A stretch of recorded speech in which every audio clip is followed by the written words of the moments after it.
Tere tulemast valitsuse istungjärgsele pressikonverentsile. Peaminister Taavi Rõivas on täna ja homme Brüsselis, kus toimub Euroopa Ülemkogu kohtumine. Ja tänast istungit juhatas peaministri ülesannetes keskkonnaminister Keit Pentus-Rosimannus. Ja pressikonverentsile oleme kutsunud siis ka rahandusminister Jürgen Ligi ja töö- ja terviseministri Urmas Kruuse. Aga kõigepealt ülevaade täna istungil arutatust ja otsustatust. Keskkonnaminister, palun. Aitäh! Valitsuse istung möödus vastastikku lugupidavas ja väga meeldivas õhkkonnas. Ja meil oli päevakorras kokku 14 punkti. Mitu olulist seaduseelnõu oli meie ette toonud töö- ja tervishoiuminister, ka rahandusministrilt oli mitu olulist punkti, nemad siis kommenteerivad oma eelnõusid ise.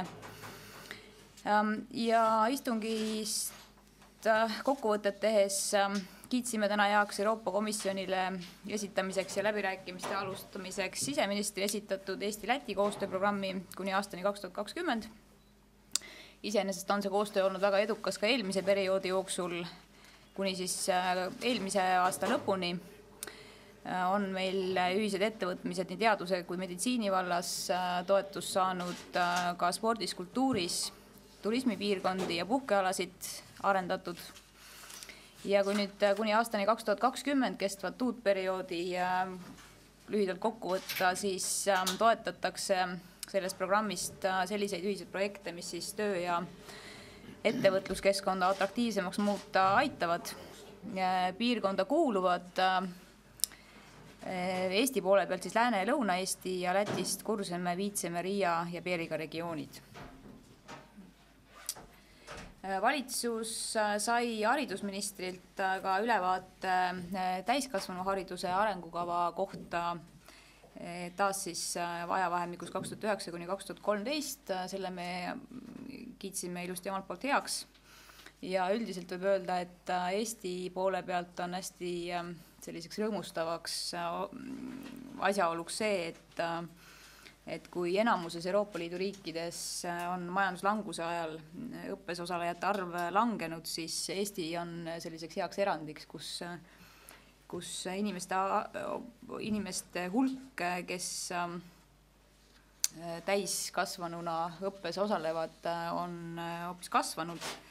Nii et eelmise aasta seisuga on meil täiskasvanu õppes osalemas lausa 12,5% täiskasvanutest, et Euroopa Liidu keskmine on 10% kandis.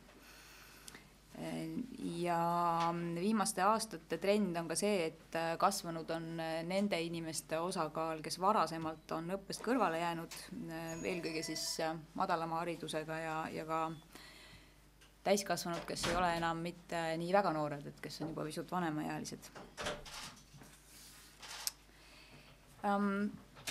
Valitsus tavakohaselt kiidab peaks Eesti seisukohad Euroopa Liidu Nõukogu kohtumisteks. Täna oli meil päevakorras Keskkonnanõukogu istung, kus siis muu hulgas on teemaks kliimamuutuste raamkonventsiooni ettevalmistamine. Sama teema, millega praegu ka peaminister ülemkogul osaleb. Eesti on ambitsioonikaid keskkonna- ja kliimaeesmärke toetamas ja vastavad seisukohad siis valitsus täna ka heaks kiitis. Oli meil täna vaja arvamus anda ka mitme Riigikogus algatatud seaduseelnõu kohta. Kõigepealt taas Keskkonnaministeeriumi valdkonnast Keskerakonna fraktsiooni metsaseaduse muudatus oli see, mida me ei toetanud. Oli siis Keskerakonna fraktsiooni soov üks selline täiendav, kaunis bürokraatlik kitsendus seadusesse lisada, mis omavalitsuse sellist sekkumist oleks veidi suuremaks muutnud, aga kuna praegune kehtiv metsaseadus võimaldab omavalitsustel juhul, kui on vaja mõnda elamut või ka konkreetset asumit, näiteks õhusaaste, müra või kas või tugeva tuule ärahoidmiseks kuidagi kaitsta ja raiepiiranguid seada, siis see võimalus täna juba seaduses täiesti olemas on, nii et ühtegi uut täiendavat piirangu seadmist me vajalikuks ei pidanud. Ja valitsuse ees oli täna ka Keskerakonna esitatud teine eelnõu, mis siis puudutas võrreldes kehtiva seadusega 2015. aastast inimeste maksukoormust kasvatada, et kokku siis üle 70 miljoni või 70 miljoni euro kandis on Keskerakonna fraktsiooni eelnõu järgne ettepanek järgmisel aastal maksukoormust kasvatada, seda me valitsusega ei toetanud, õigeks ei pidanud. Tegu on siis juba jõustunud tulumaksu vähendamisega 1. jaanuarist 2015, mis siis kehtiva seaduse alusel jätab järgmisel aastal nii ettevõtetele kui ka töötavatele inimestele üle 70 miljoni euro raha rohkem kätte ja valitsuse üksmeelne seisukoht oli, et sellisena peab see seadus ka jõustuma, et tegu on ühe muudatusega tööjõumaksude vähendamise paketist, millega me järgmisel aastal kindlasti edasi minna soovime. Selline kokkuvõte meie sõbralikust valitsuse istungist täna. Ma annangi siit sõna üle rahandusministrile. Miks annad siis? Jah, kui see oligi niimoodi annangi stiilis, siis ma tõmbaks joone alla veel kord sellele ettevaatamatule kommentaarile, mis ma andsin siis ühe Facebooki sõbrale vastates, et ma ei kartnud tol hetkel avalikku tähelepanu, mis on muidugi väga ettevaatamatu, aga see oli tõesti üks mõttekatke suuremast küsimusest, kas Eesti peaks ja Eesti ka poliitikud peaksid meelde tuletama ajalugu ja objektiivseid asjaolusid ja või nimetama neid siis ebaolulisteks. Minu arust on see Eestile väga suur strateegiline probleem, et lühema kogemusega inimesed ei taju seda valu ja neid arenguid, mis on Eestil olnud. Ühelt poolt me oleme tõepoolest oma reaalsissetulekutes suurusjärk 3-kordselt edenenud 20 aastaga, aga me ei ole kindlasti sellepärast veel üle mere jõudnud ja üle mere kipuvad ära minema inimesed. Et on äärmiselt kehv, kui igas debatis mis tahes väikse teema üle, kas või aasta eelarve, mis on küll suur teema, aga ikkagi aasta eelarve, viiakse jutt sellele, et valitsus või eelmine valitsus on süüdi selles, et meil ei ole veel üle mere jõudnud ja selles mõttes see kommentaar oli kindlasti südamest aga liiga emotsionaalne, ettevaatamatu, et ma veel kord vabandan siis Jevgeni Ossinovski ees. Et temale isiklikult mul mingeid etteheiteid ei ole tema eestimeelsuse suhtes ja kui ma teda üle laua ka vaatan, siis eks imetlusega, mitte lihtsalt ta keeleoskuse pärast, mida ma ka eile peale saadet, mida me arutasime selle tähtsust, et olime väga ühel meelel, vaid ka sellepärast, et teda saab usaldada. Ta on suure tähega Eesti mees ja ei ole probleeme. Aga noor ja mis seal salata? Ma mõtlen liiga keeruliselt. Ma mõtlen ka sedapidi, et ma ju olen omal ajal õppinud palju ka seda sunnitult seda, kuidas on tekkinud sotsiaaldemokraatia, kuidas on sotsiaaldemokraatiaid siis kommunistide poolt kõrvaldatud ja kuidas nemad omakorda on püüdnud joont vahele tõmmata. Et sellest see fraas tegelikult tuli, liiga mitmemõõtmeline asi, aga ettevaatame veel kord. Valitsusest paar punkti ja siis ühest päevakajalisest punktist veel. Kõigepealt kinnitas valitsus seni puudust kannatavate inimeste abifondi uuendatud rakenduskava aastateks 2014 ja 2020. Selle esimene heakskiit oli valitsuses septembris, teist korda tehti seda sellepärast, et kava on täiendatud vastavalt Euroopa Komisjoni kommentaaridele. Me täiendame ka oma üldist siis rakenduskava vastavalt sellele ja arutasime sedagi tegelikult täna valitsuses, et et päris lõplikku joont meie siis Euroopa uue eelarveraamistiku rakenduskava alla ei ole veel tõmmatud. Me peame Euroopa Komisjoni otsuste kohaselt tegema seal kohendusi, aga me püüame seda teha nii ruttu, et euroraha avaneks meie jaoks kiiremini kui teised. Tänase arutelu tulemus see ka oli.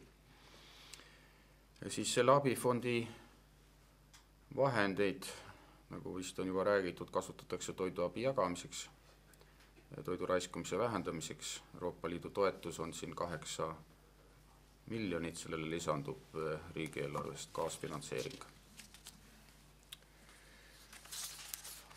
Ja siin on veel hulk rakenduslikke küsimusi, et kellele täpselt ja kuidas, mis selguvad hiljem. Edasi valitsus sai ülevaate stabiliseerimisreservide varade väärtusest ja tulususest 3. kvartalis. Et hea uudis on see, et tulusus on alles, kuigi intressimäärad on ju olematud, et äärmiselt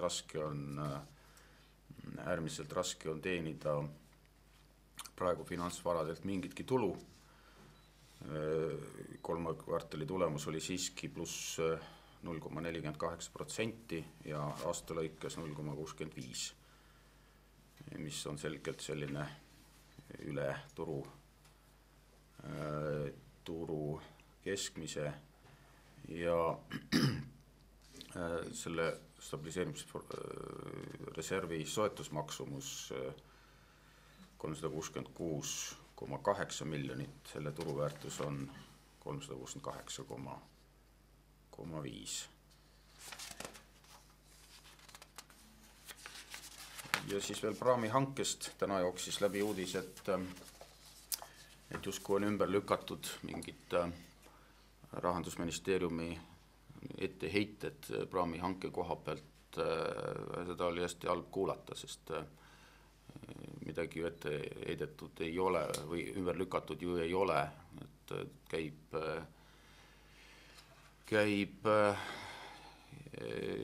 hanke järelevalve, käib ka vaidlustuskomisjoni protsess, ühes protsessis või ühes vaidluses ju sai hankija õiguse, ka see vaidlustuskomisjon on Rahandusministeeriumi haldusalas.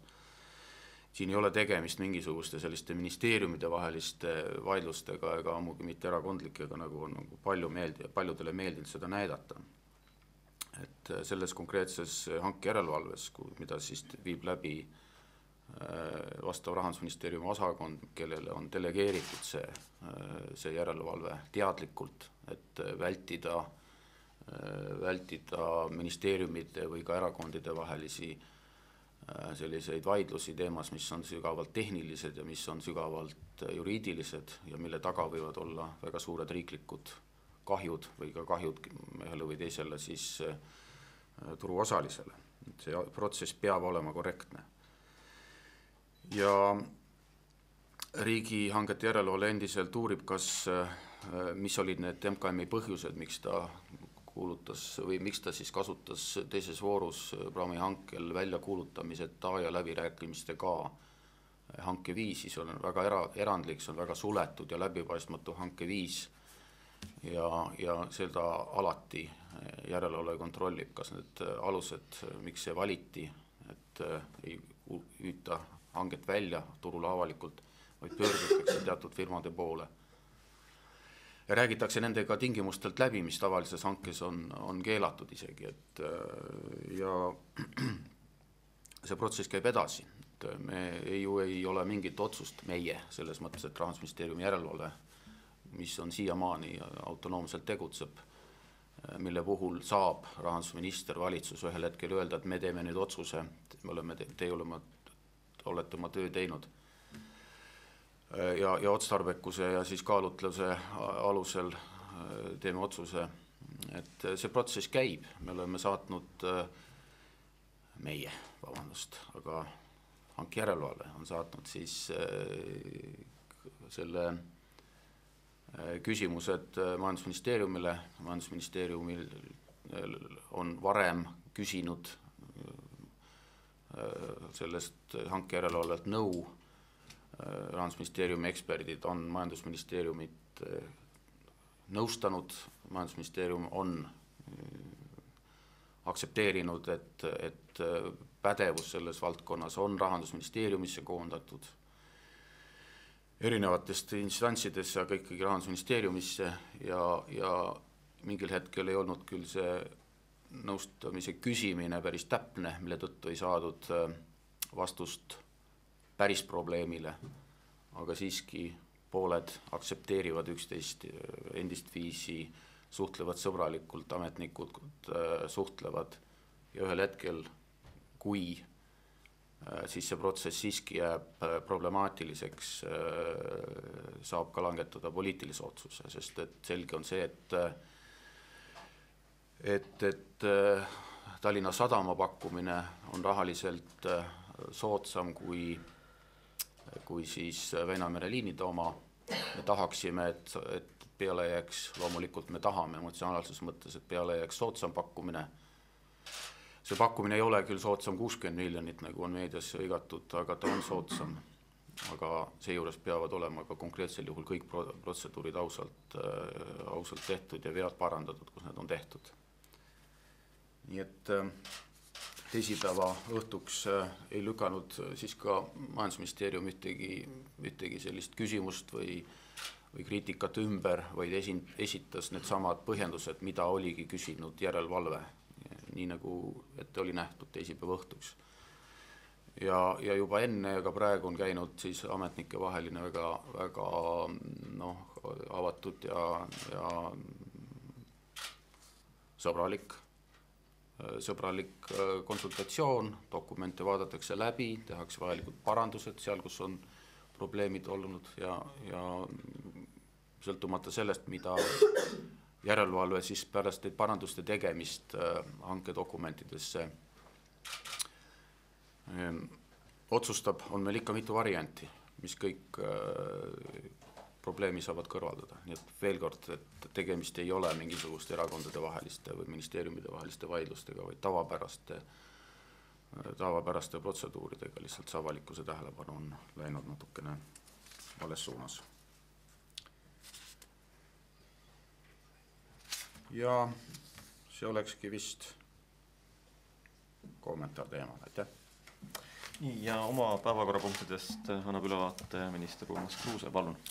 Aitäh, et teist korda järjest on mul hea meel rääkida kahest eelnõu, mis tegelikult käsitleb meie tervist ja annab võimaluse ühelt poolt meie eluiga pikendada ja tervislikumalt ka elada, aga üks väga tõsine asi on rakkude, kudede ja elundite hankimise, käitlemise ja siirdamise seaduse eelnõu ja tegelikult selle seaduse vastuvõtmine puudutab igat Eesti kodanikku, kes tulevikus tahaks olla doonor või inimesed, kes vajavad tegelikult ainsa elupäästva ravina siirdamist. Ja kuna antud teema käsitluses on alati väga suur hulk kompleksseid küsimusi nii eetikast kuni õigusruumini ja selle menetlusprotsessini ja õigeaegse abini, siis loomulikult on see seadus kohandatud ja viidud kooskõllaga Euroopa Liidu direktiiviga ja selle ainus eesmärk on seda korraldada kõige paremal ja õiglasemal moel selleks, et inimeste elusid päästa ja teiselt poolt need inimesed, kes on andnud nõusoleku doonoriks olema siis, et nende teadmine ja see on tehtud nende täielikul teadmisel. Et näiteks elundi siirdamise ootelehele peetakse nüüd elundupõhist tsentraalset üle-eestilist ülevaadet, see tähendab, seda tehakse Eestis esmakordselt ja lähtuvalt sellest registreeritakse siis sellele ootelehele meditsiinilist vajadusest lähtuv isik, kes on siis Eestis elav kodanik või Eestis elav välismaalane, kellel on pikaajaline elaniku elamisluba või Euroopa Liidu kodanik, kellel on siis alaline elamisõigus näiteks. Ja elundid võib siirata piirkondlikus haiglas, millel on vastav elundi siirdamise ja käitlemise tegevusluba antud, ehk siis antud kontekstis Tartu Ülikooli Kliinikum või Põhja-Eesti regionaalhaigla. Teine oluline seaduseelnõu puudutab tegelikult vähisõeluuringute registri loomist. ja see on siis register, mis laiapõhjaliselt ja täielikult kasutab ära meie tervise infosüsteemi võimalused. Kui me vaatame täna seda, et meie sõeluuringute programmides osaleb näiteks, kui me räägime rinnavähi sõeluuringute programmist, osaleb täna ainult 55% sihtrühmast ja emakakalavähi sõeluuringutes 30%, siis kindlasti ennetava abinõuna on meil vaja seda screeningut ja kontrolli tõhustada. Ja see register tegelikult annab parema võimaluse ja parima võimaluse selleks, et kõik see, mis seal sees toimub, oleks tõenduspõhine, me saaksime sellele vastavalt uuringu tulemustele reageerida ja samas ka uuringute programme paremini siis muuta vastavalt nendele eesmärkidele ja me oleme võtnud siin ka selle siis registri käivitamisel väga selged eesmärgid, et kui üldiselt Euroopa Liidus peetakse normaalseks, et kaasatud on umbes 70% sihtrühmast, siis need numbrid, mis ma enne nimetasin, on selgelt allapoole seda ja me sooviksime jõuda nende numbritele, mis täna Euroopas on aktsepteeritavad aastal 2018, 2017. aastal me tahaksime, et keskmiselt oleks uuringutega siis kaetud 50% võimalikust sihtrühmast ja täna rinnavähi uuringute sihtrühm on meil 50-59 ja emakakalavähi sihtrühm on 30-59 ja me tegelikult selle registri käivitamisega tahaksime tulevikus kindlasti neid programme laiendada ja üks võimalik viis on seotud soolevähi uuringutega ja kindlasti tahaksime alustada aastal 2016 ka soolevähi uuringutega. Et see on meie tervishoiule üks oluline probleem, kuidas läbi preventatiivse tegevuse ja ka hoiakute muutuse saada paremat tervisekäitumist, millel on selgelt otsene mõju meie elukvaliteedile, meie keskmise elueale ja need programmid on ka ju ennekõike mõeldud sellepärast, et need inimesed, kes ühel või teisel põhjusel arsti juures ei käi või pööra oma tervisele nii palju tähelepanu või sellise tavavaatluse käigus seda miskipärast ei avastata, siis igal juhul need on vajalikud selleks, et meie rahva tervis oleks kaitstud. Aitäh! Head ajakirjanikud, nüüd on teil võimalik esitada küsimusi. Kõigepealt TV3, palun. Sven Soivar TV3 uudistes küsimus minister Ligil, et Ossinovski eest vabandasite, aga siin on nüüd mitmed teised poliitikud nõudnud teie mitte esimese koloriitse väljaütlemise pärast tagasiastumist. Kas te oleksite valmis selle pärast tagasi astuma ja kui ei, siis kuidas te hindate koalitsiooni ja valitsuse tervist, kui teie enda sõnade kohaselt on valitsuses ministreid, kes ei saa päris täpselt aru meie keerulisest majanduslikust minevikust, kus me tuleme ja kuhu me jõud oleme saanud? Tegelikult arvan, et ei peaks kuritarvitama erakonnad ega poliitikud üksteise sõnavääratusi, kui nendest on vabandatud, kui neid on selgitatud. Ja noh, ma ei tea, Jevgeniga me peale saadet väga üksmeelselt eile vestlesime, et näiteks keeleoskuse vajadusest. Mingis osas me oleme, kusjuures tema keel on ju perfektne, ma olen teda tunnustanud, ma olen taga ju reeglina ühel meelel. See ei ole valitsuse tervise küsimus, et kõik saavad aru, et temperamendid on erinevad, kanalid on erinevad, kui ikkagi tegemist on ühe kommentaari, vastusega ühele kommentaarile kuskil Facebookis, siis see on viga, aga see ei ole selline süstemaatiline või kuidas ma ütlen nüüd, see ei ole selline rünnak, et meil ei ole mingeid usalduse probleeme Jevgeniga, ei ole meil ka valitsuses tegelikult neid usalduse probleeme. Aga jah, mugav on praadida, seda ma näen, et ühte väljaütlemist olgem ikka kristlased, et vabandused on esitatud. Mina ütlen, et mina olen tundnud juba nõukogude ajal väga suurt valu sellega, mis Eesti rahvaga toimub. Et Eesti rahva hääbumist olen mina oma nahal tundnud. Samamoodi ma võtan keskmisest valusamini siis seda, et paljud eelkõige noored ei taju et siin läheb paremaks, et tasub siin pingutada ja kipuvad ära. Ja see on tegelikult ka mu mure. Ma ei ole selles mõttes nõus paljude liberaalsemate, kes arvavad, et see ei ole probleem. Aga ma saan kogu aeg neid süüdistusi. Ja kõik see kokku ühel hetkel võib siis välja paista sellisena, aga mul ei ole selles mõttes nagu ju päritolude pärast nagu mingisuguse sellist konflikte olemas. Et ma peaksin ennast hindama kõlbmatuks, tegema oma tööd ja loomulikult kokkuvõttes saab nõuda mult igasugu vastutust, aga see on minu jaoks praegu ikkagi otsitud. See on ikkagi otsitud ja liigselt laiendatud. Kuidas ma seda nüüd veel kord ütleksin, et ma olen oma artiklites ka paar korda seda maininud, et ka noorema põlvkonna suhtes tuleb olema ettevaatlik, peab olema, eks ole, et ma ei jätaks muljet, et nemad midagi ei tea, aga see on ju strateegiliselt suurem probleem, et nii nagu Venemaal ei ole näiteks sellist ajaloolist mälu, ajalookriitikat olemas, see on väga keeruline probleem kogu maailma jaoks, kuna nemad on suured.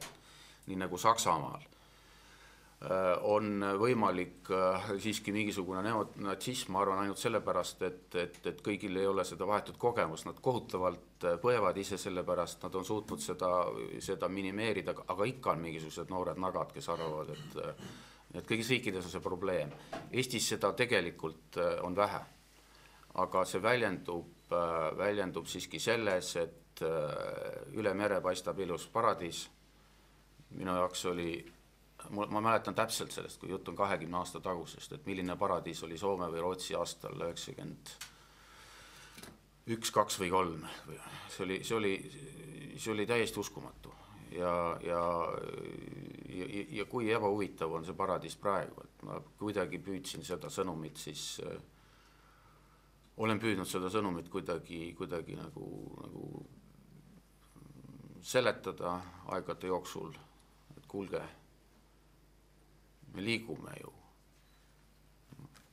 elatustaseme mõttes üle mere, et ei ole mõtet ennast halvustada, ei ole mõtet üksteist süüdistada, need on pikad ajaloolised protsessid ja meil on minu arust Eesti rahva, ütleme, säilimise seisukohalt nagu ülioluline, et me ei õhutaks seda väljarände tahet edasi sellega, et tegelikult on põhjused tegemata jätmistes, et pigem on see siiski tehtus, see, mis on tehtud 50 aastaga, mida me tõenäoliselt tajume järgmiselt 50 aastat veel ühes või teises vormis, aga mitte nii rängalt elatustasemega, nagu see oli 90. alguses. Jutt oli selles 20 aastases vahemikus, mida erinevad inimesed väga erinevalt tajuvad. Nii et veel kord, palun vabandust. Ma teha saan. Ega see ju olematuks ei tee, kui ma sõnadele veel lisaksin midagi. Noorema põlvkonna esindajana, kui tohib, siis ma lisan üht-teist, et ma arvan seda, et Jürgen Ligi on väga tugev rahandusminister, kes küll on aeg-ajalt ka kindlasti oluliselt teravam, kui seda tihti poliitikutelt oodatakse. On tõesti selle eile õhtuse väljaütlemisega täiesti arusaadavalt väga valulised reaktsioonid ja põhjendatud valulised reaktsioonid esile kutsunud ja see, et Jürgen praeguseks vabandanud on seda kindlasti tegemas ka silmast silma Jevgeni Ossinovskiga või Ossinovski-Lee. See kindlasti on olnud põhjendatud ja vajalik. Ja ma väga loodan, et see vabandus vastu võetakse ja küll tõesti arvan, et kui see selline terav väljaütlemine klaaritud saab ja vabandus vastu võetud saab, siis põhjust kindlasti mingisuguseks rahandusministri väljavahetamiseks, sellise rahandusministri väljavahetamiseks või tagasiastumiseks, kes on sisult väga tugev olnud, küll ei ole. Nii et Jürgen Ligi on vabandanud, on teinud seda täiesti arusaadavalt ja täiesti põhjendatult ja ma tõesti loodan, et see vabandus vastu võetakse. Aitäh. Jah, Minu nimi Andres Raid, antud juhul vabakutseline. Mul on küsimus ilmselt siis praegu peaministri kohusetäitjale. Koalitsioonilepingus praegu on demokraatial esimene punkt, milles on öeldud niimoodi, et järgmisteks valimisteks vabastatakse uued tulijad kautsjonist. Siinsamas valitsuse pressikonverentsil ütles Sven Mikser, et nemad seda igati toetavad. Nüüd küsimus on, kuna aega ei ole kuigi palju jäänud, millal kavatseb Reformierakond selle punkti täita? Aitäh! See on arutelu, mis parlamendis kindlasti käimas on ja ees seisab ja ma usun ja loodan, et parlamendis see teema läbi vaieldakse ja vajalikud muudatused, nii nagu see kokkulepe siis seal sünnib, ka tehakse. Nii ma näen, Sven tahab uuesti küsida. Sven Soiver TV3 uudistest. Teisel teemal küsimus, aga endiselt Ligile. Te mainisite, et see kasu 60 miljonit päris nii suur ei ole.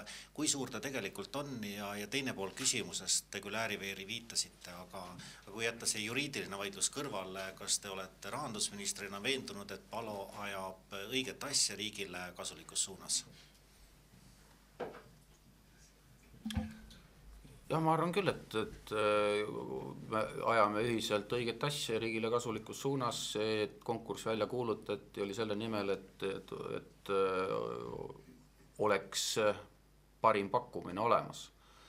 Aga seejuures tuleb täita lihtsalt neid protseduuri, mis parima pakkumise tekkimiseks on vajalikud. Teatud valdkondades ei ole sellist võimalust, et on turul väga palju pakkujaid, sellepärast on erand menetlus ka riigihanke seaduses iseenesest olemas, aga seal on väga piiravad tingimused ja kaasa arvatud siis ka direktiivis, väga piiravad. Neid praegu esialgses dokumendis sisalduva järgi me ei saa väita, et need on täidetud.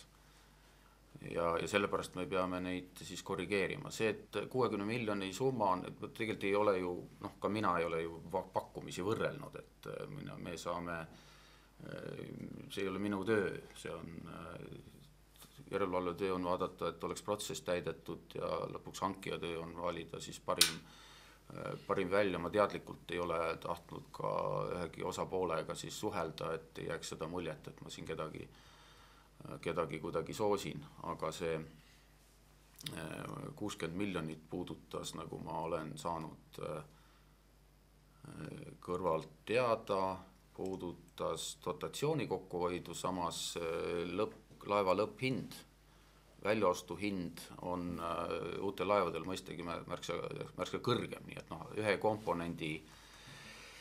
komponendi väljatoomine hinnast on ebatäpne.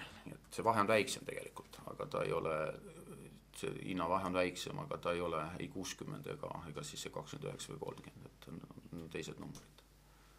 Neid tuleb, see on selline diskonteerimine, kus jooksvad maksed pluss väljaostu hind taandatakse hetkeväärtusele tänapäeva ja siis öeldakse midagi.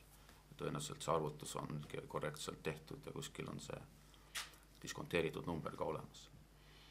Et ei ole selles mõttes kahtlust, et aetakse õiget asja, aga iga ametnik, kes seda asja ajab, kindlasti minister ei ole tegelikult, kes seda tehniliselt ette valmistab. Et ammugi mul oleks, et ma ei saaks nagu öelda, et minister ei saa tegi valesti, et mitte mingil juhul ei suuda üks minister hankida laevu, eks ole, või omada kogemust laevade hankimisel, vaid ta peab oma ametnike siis töö üle oleva järelvaataja, mida ta kindlasti soovibki olla ja see, mis praegu toimub, näitab seda. Kui tohib täpsustav küsimus, te ütlesite, et 60 ei ole õige ja 30 ei ole ka õige, aga kas see on siis 60-30 vahel või pigem ma ei oska seda niimoodi hinnata, ma arvan, et see on pigem seal vahel. Ma nii väga jämedalt mõtlen, aga ma peaks nägema neid graafikuid ja siis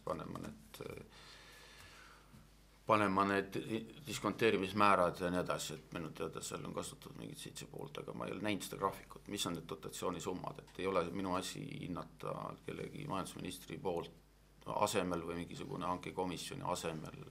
Ma lihtsalt pean laskma ekspertidel nii toimetada, et see ei oleks mingisugune poliitiline värving asjal juures või et asi untsu läheks. Kui ma õigesti aru saan, jah, palun küsimus. Heitlin Millak, Kanal 2. Mul on küsimus kõigile 3 ministrile, et mida teie sellest arvate, et valitsuse liikmed ei saa enam Euroopa Komisjoni voliniku kandidaati esitades parlamendist mööda vaadata? Millisest parlamendist? Küsimus täpsustada. Eesti parlamendist nüüd? Jah.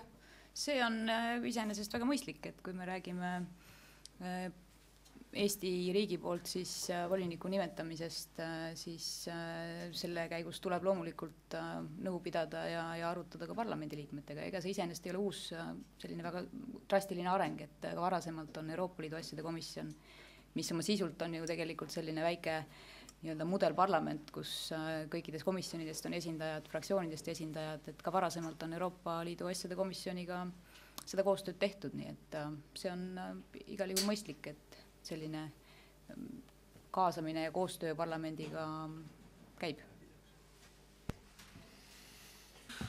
Ei oska selle nagu vastu vaielda isegi, et kui me vaatame lihtsalt puhtalt kaasamist ja soovi demokraatliku protsessi teha selgemaks ja läbipaistvaks, siis kindlasti iga meede, mis sellele võiks kaasa aidata ja ka eesmärgiga kaasa aidata, teha parim valik, siis on teretulnud.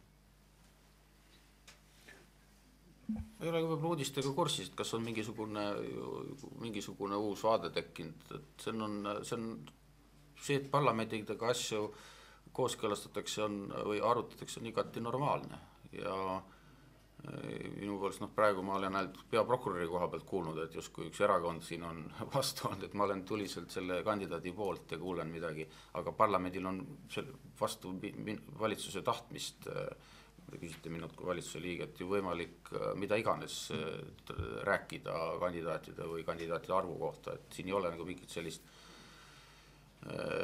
ebaloomulikku asja, kaasa arvates loomulikult voliniku kandidaat ja voliniku kandidaadi puhul see väike pingekoht ilmselt on, et kui rahvuslik parlament annaks oma mandaadi niimoodi väga siduvalt, et see on meie riigi lipp ja vapp ja siis Europarlament ta kuidagi nagu maha hääletab, et see on ka nagu paha, et parem kasutada leebemaid kooskõlastusvorme alati, et ei oleks punnseisu, sest ega see parlament ju ka täpselt, Eesti parlament ju kui ta oma heakskiidu annab, ta ei tea veel seda, nii täpselt seda protseduuri ja seda portfelli, et kuidas siis tolleks hetkeks, kui tuleb Europarlamendi kuulamine, on võib-olla informatsioon juba hoopis teine. Aga jah, ei tahaks sellist nagu õiguslikku või legitiimsuse pinget ka, et otsustab üks ja siis teine otsustab ümber. Natuke võiks jätta taganemisruumi ka siis rahvuslikule parlamendile. Aga ma ei teagi isegi, see praegu ei kehtiv või plaanis olev eelnõu on, see küsimus praegu kerkis. Sven Soiver, TV3 küsimus minister Kruusel, et mida teie arvate sellest pühapäeval Tallinnas alkoholimüügi keelamise ideest ja igaks juhuks kohe ka täpsustav küsimus, et kui teie arvates on see mõistlik, aga muretsete võib-olla viinaralli pärast Tallinna piiri ääres, siis võib-olla laiendada seda mõtet tervele Eestile? Aitäh! Mis puudutab valitsuse ja tervise- ja tööministri poliitikat, siis me oleme oma nagu seisukoha selles osas välja öelnud ja see on ennekõike ka läbi maksupoliitika, et pahesid tuleb maksustada, tuleb teha preventatiivset tööd selleks, et seda tarbimist oleks vähe ja me personaalsel tasemel võiksime võtta kõik eesmärgiks, et meie roheline raamatu eesmärgid saaks ellu viia ja me vähem alkoholi tarbiksime. Tallinna puhul mul on natuke segaduses, et alles hiljuti pandi ilusaid kollaseid märke üles, mis nagu justkui lubasid teha ja nüüd nad on tulnud välja nagu vastupidise siis võimalusega, et pühapäev keelata. Ma nägin eile ka neid intervjuusid, juhtusin nägema televisioonis, mida siis tallinlastelt võeti ja minu arvates üks lihtne kodanik ütles välja ühe lihtsa tava, et kui pühapäeval pannakse pood kinni, siis ma ostan laupäeval endale varu valmis ja nüüd võiks küsida vastupidi, et kas see hoopis ei tähenda vastupidis efekti, et kui pühapäeval keelata mõistliku hääle jaoks ära võimalus seda mõistlikumalt tarbida, et siis kodune baarikapp suureneb ja tarbimine efekt võib olla vastupidi, nii et ja teine minu arust ettevõtja ütles välja ühe teise printsiibi, kui hakatakse piirama, siis tuleks jälgida seda, et see piirang oleks kõigile ühesugune ja ühtlane, kuigi kommentaaris me juba nägime, et võib-olla mõned ettevõtted saavad erandid, siis peaks vaatama, et kes need ettevõtted on siis, kes erandid saavad. Aitäh! Aitäh, sellega on pressikonverents lõppenud, kohtume nädala pärast.